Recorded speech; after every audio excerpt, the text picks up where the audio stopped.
जय माता दी मित्रों।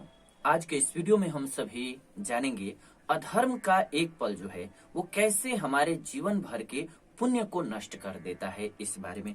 और ये हम नहीं कह रहे हैं, महाभारत से स्टोरी ले लेते हैं और आपको बताते हैं, फिर इस पर हम बात करेंगे। आपको एक महाभारत की स्टोरी सुनाते हैं। जब श्री कृष्ण महाभारत के युद्ध के बाद लौटे तो रुक्मिणी ने रोष में उनसे पूछा कि युद्ध में सब कुछ ठीक था, लेकिन उन्होंने द्रोणाचार्य और भीष्म पितामह जैसे धर्मपरायण लोगों के वध में क्यों साथ दिया।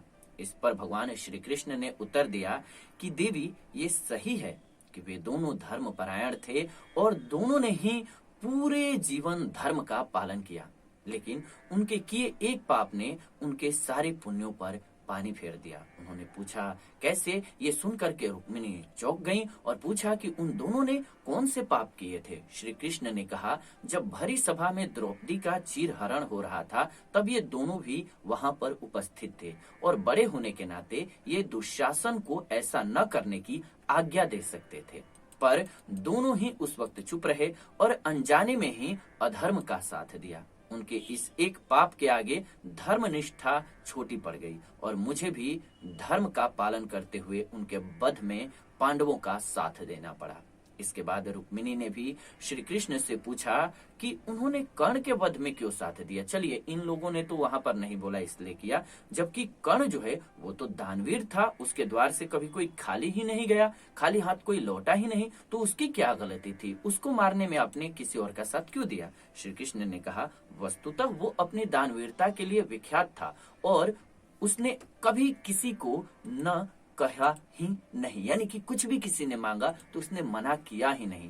पर जब अभिमन्यु सभी युद्ध वीरों को धूल चटाने के बाद युद्ध क्षेत्र में आहत हुआ, भूमि पर पड़ा हुआ था, तो उसने कर्ण से, जो उसके पास खड़ा था, यानी कि कर्ण उस समय पर उसके पास खड़ा हुआ था, उससे पानी मांगा था।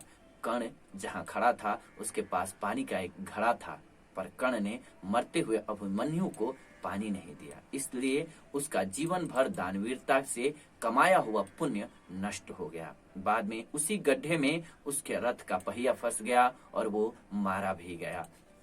तो मित्रों, हम इससे क्या सीख सकते हैं, ये इससे हमारे जो आज के जीवन है उस पर क्या प्रभाव पड़ता है, क्यों हमें ये बात महाभारत से सीखने की जरूरत है। अक्सर ऐसा होता है कि हमारे आसपास कुछ गलत हो रहा होता है और हम कुछ नहीं करते हैं। उस स्थिति में हम सोचते हैं कि इस पाप के भागी हम नहीं हैं, किंतु मदद करने की स्थिति में होते हुए भी कुछ न कुछ करने से हम भी उस पाप के बराबर के हिस्सेदार हो जाते हैं। वो बात अलग है कि आप करने की स्थिति में नहीं है, पंगे नहीं ले सकते हैं, अपनी भी जान खतरे में नहीं डाल सकते हैं, वो बात अलग है, लेकिन जहां पॉसिबल हो वहां भी हम नहीं कर पाते हैं और ये गलत होता है। हमारे अधर्म का एक क्षण जो है वो सारे जीवन के कमाए हुए पुण्य को इसीलिए कहा जाता है कि नष्ट कर देता है। हमने पूरे जीवन अच्छा कार्य किया, लेकिन कभी किसी को भी, आखिर हम अच्छा कार्य कर रहे हैं तो हम इसीलिए करते हैं कि अच्छे हैं, लेकिन किसी अज्ञात कारण, यानी कि मान लीजिए अब किसी ने आपके कनपट्टी पे बंदूक ही लगा रखी है, तो आप क्या किसी की मदद कर पाएंगे? पहले अपनी जान बचाएंगे तभी करेंगे। लेकिन बहुत जब बार ऐसा होता है कि अननेसेसरली भी सोशल मुद्दा होता है, कोई एक व्यक्ति परेशान हो रहा होता है और सिर्फ किसी के बोलने से वो बच सकता है, उस स्थिति में भी नहीं बोलते हैं लोग, यहाँ पर गलती हो जाती है। वैसे तो कहा गया है हमारे धर्म ग्रंथों में कि क्षमा शोभती उस भुजंग को जिसमें गरल हो। अगर आप में पावर ही नहीं है तो आप किसी को माफ क्या करेंगे।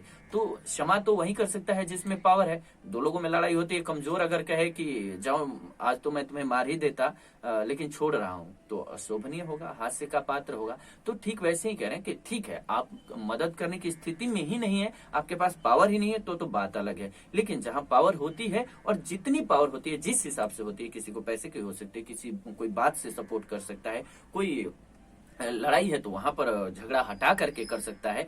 तो जो भी आपके पास पावर है उसके हिसाब से अगर हम सामाजिक मुद्दों को समझ करके अपनी जो राय है, मुखरता है, उसको बाहर रखें तो ज्यादा बेहतर हो सकता है और कई लोगों का हो सकता है कि जीवन में भला हो सकता है। आप इस बात से कितना इत्तेफाक रखते हैं या आपकी इस मामले में क्या राय है, वो हमारे लिए बहुत इंपॉर्टेंट है। तो जरूर आप कमेंट करके हमें बताइएगा कि आप क्या इस संबंध में सोचते हैं। ऐसी ही नई वीडियो हम आप सभी के लिए इस चैनल चैनल के माध्यम से लेकर के आते रहते हैं। तो ऐसी नई वीडियोज के लिए चैनल को सब्सक्राइब कर लीजिए, बेल नोटिफिकेशन को ऑन कर लीजिए, ताकि नई वीडियो जब भी हम लाएं नोटिफिकेशन आपको सबसे पहले मिले। साथ ही साथ वीडियो को लाइक, शेयर और कमेंट में जय माता दी जरूर लिखिएगा। मिलते हैं आपसे नई वीडियो में नई जानकारी के साथ। तब तक आप सभी खुश रहें, आनंदित रहें। प्रेम से कमेंट में जरूर लिखिएगा जय माता दी।